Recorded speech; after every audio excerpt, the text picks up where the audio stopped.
Hello, welcome to BSgroup Data Analytics presents XLCubed, the forum from experts for experts. Today we will take a deeper look at named ranges within XLCubed. I will demonstrate you how to activate a named range and which options are available. Very important to know, every grid which holds a named range should be configured properly. Let me show you the properties which should be set appropriate.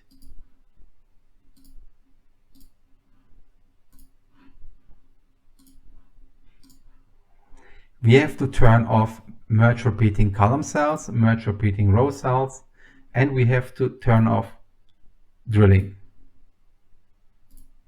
When I use a grid as a reference for another grid, I use a named range on that grid.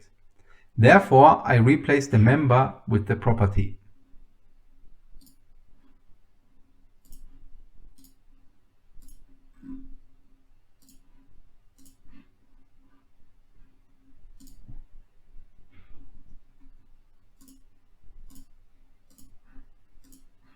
Now let's set a named range on our grid and look at the different options.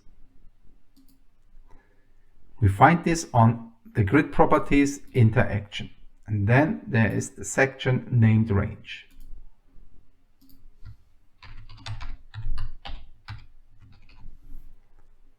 We can define the scope, if this named range should be available on workbook level or just on this worksheet.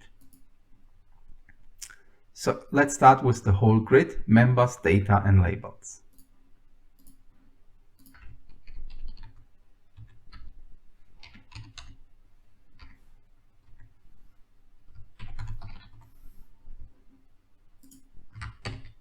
You see,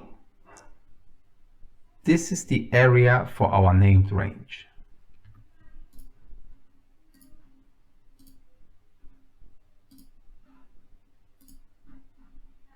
Members and data.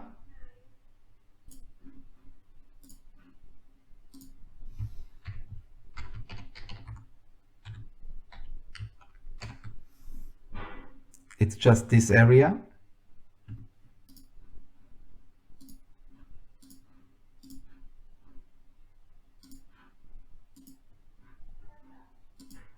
Data.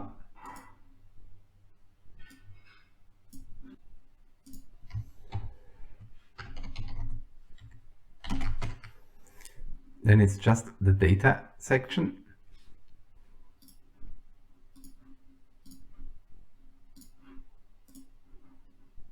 Last data cell I never used. This is really the last cell in the grid. We can use the axis on columns. This is very useful if you want to see if a specific value is in the column section.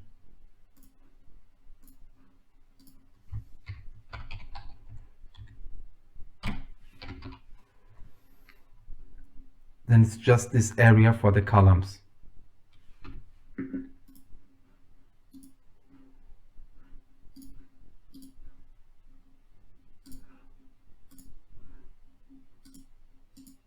Rows. This is what we will use now and which the setting we will continue. The other settings I also never used.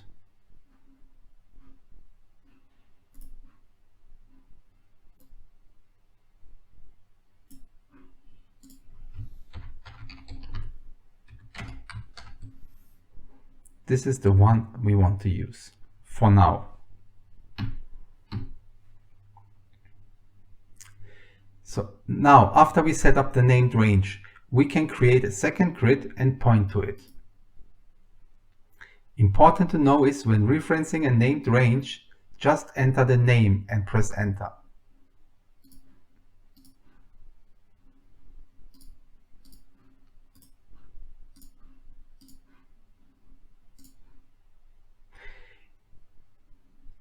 If you don't do it properly, then the named range will be resolved.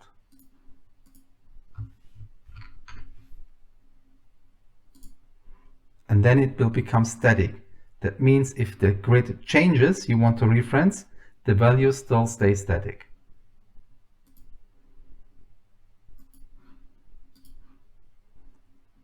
the correct way is enter the name and then press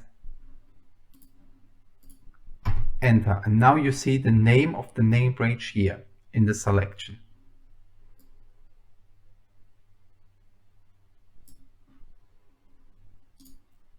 And now our second grid only holds products which are in our first reference grid. If we change now the values,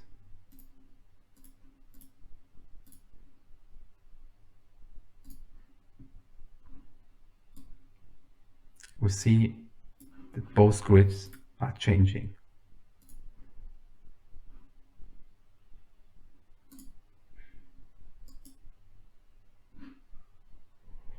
There are a lot of use cases you will face, and I hope you will remember this functionality exists. I hope you enjoyed the video. If so, feel free to like, comment and share. If you don't want to miss any feature, subscribe to our LinkedIn group, BSgroup DR presents XLCubed, or subscribe our blog on our homepage. See you next time, your BSG Data Analytics team.